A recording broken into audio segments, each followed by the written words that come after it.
Angela Tenbrook is a fourth-generation farmer. On her farm, Worldwide Aquaponics in East Palatka, Florida, she carries on the family tradition of hydroponic and aquaponic farming. I say 4 generations because starting with my great-grandfather, we began working inside of greenhouses. So for 4 generations, we've been working and farming differently. Aquaponic farming takes advantage of the symbiotic relationship between fish and plants. The fish waste provides nutrients to the plants, and the plants filter and clean the water, which is then returned to the fish tanks. We refer to our water inside of our greenhouses as soil water because we have all the components that is needed for plants to grow in a very hospitable, beautiful environment all the time. Utilizing controlled environments, aquaponics allows for crops of the highest quality to be grown from seed to harvest in as little as 30 days, with a fraction of the land and water needed for traditional farming. And being a closed-loop system means no effluent, fertilizers, or pesticides ever leaves the farm. This is very important to Angela because Worldwide Aquaponics is only a short walk away from the St. Johns River. Phosphorus has the potential to harm this river. The way Angela is doing things, she doesn't have to pick a rate. She doesn't have to say, I want to apply 100 pounds of phosphorus per acre in order to make my potatoes productive. She gets to say, I'm going to produce phosphorus naturally through my fish waste, and I'm going to give my plants the opportunity to take up as much phosphorus as they want. And what they don't want to use will just get recycled back into the waste stream. And that is a beautiful model for our future. She was able to shut down almost, 3.5 million gallons of water a day of discharge into this estuary. And that is hugely powerful. That affects us, everybody from right up through Hastings all the way up into Jacksonville and the estuaries all the way around Jacksonville and the St. Johns River. Angela's aquaponics is groundbreaking in all senses of how she goes about it, from the way she staffs it to the way she cultivates the plants. She's basically restructuring the way you can utilize a property like this or a farm.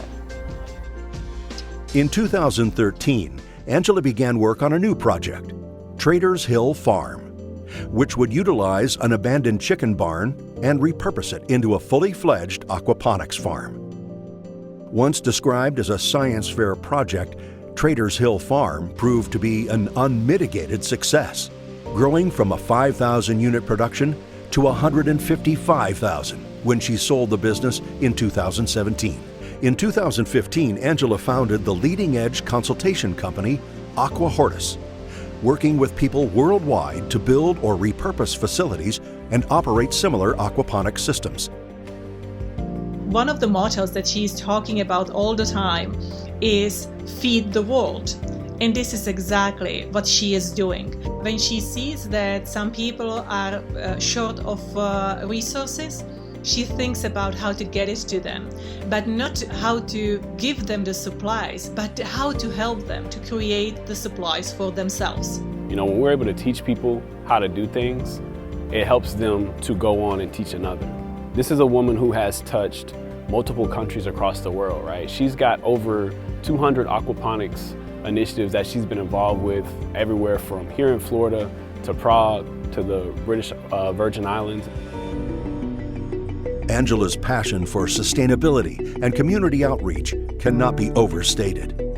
In 2013, she launched the Center for Sustainable Agricultural Excellence and Conservation, or CSAEC, a nonprofit network of farmers working to develop and share best practices for more sustainable agriculture and increased access to fresh produce in underserved communities.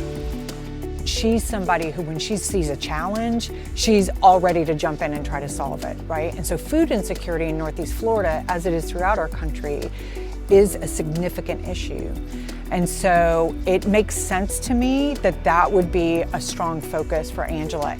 Told me, hey, I'm about to start this farm-to-door project, and I'm gonna help people that need food. And I'm thinking, in the middle of a crisis, right, her eyes are still to the North Star. The people that showed up to that in the middle of the pandemic to come together where everybody else was trying to stay far away from each other. This group of people came together and did some really, really great things. If that doesn't speak to somebody's character and their leadership qualities and their ability to inspire people, I don't know what does. It was an amazingly powerful thing that happened, and I think really speaks to who Angela is as an individual. Angela also serves as mayor of her adopted hometown, the beachside community of Marineland, Florida.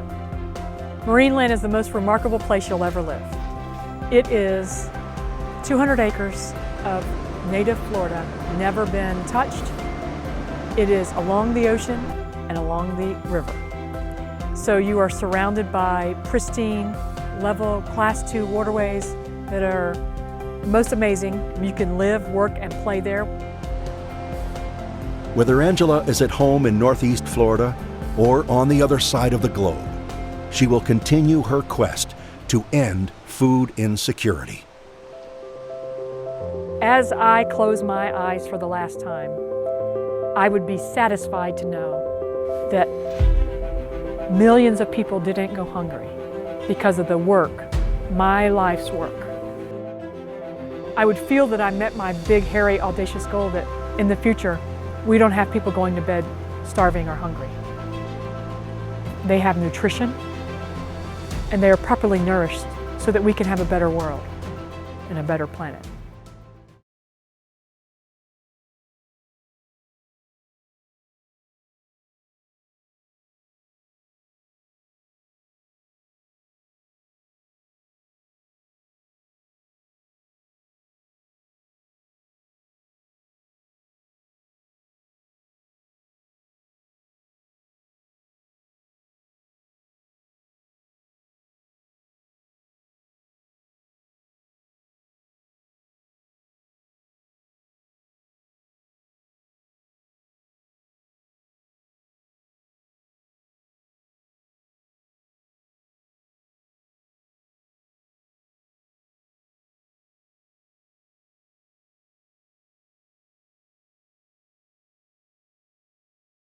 Sisters did. Despite slavery, despite all those things, we are still exceeding, still overcome challenges. You have that same DNA. You can do that as well. It's positive. You know, where you've had to overcome major challenges and you're still successful. So I, one time a week, and sometimes with volunteers who work with me at my organization, come here and trade our labor, our work, for a car full of fresh produce that we then take into our community that we give away in our neighborhood. We have on the front lawn of our space what we call the community cart. It's a mutual aid space. So it's set up, it looks like a produce stand. It looks like a roadside produce stand. And everything we put on that is for anybody who wants it. So it is a free space. And so people give to the space and people take from the space. So it's a constant flow into it and out of it. For us, this actually started because of COVID. And in those very early months of COVID, you might remember that we had two things happening. One, food became a quick issue for a lot of people who lost their jobs, lost their work. At the same time, we had local farmers who had this abundance of produce and they had nowhere to put it. My great-grandma, she had, from the stories I hear, had like peach trees, plums, pear trees, a small garden. They made like wine and jams, and it was just a part of the culture. Just like people just knew how to do all of it because they came from the plantation, from farms and stuff. And then you go and just walk that neighborhood, you would see other people who got peach trees and plum trees and gardens. And at that time, there was still some integration between like human and the ground, and nature, and agriculture.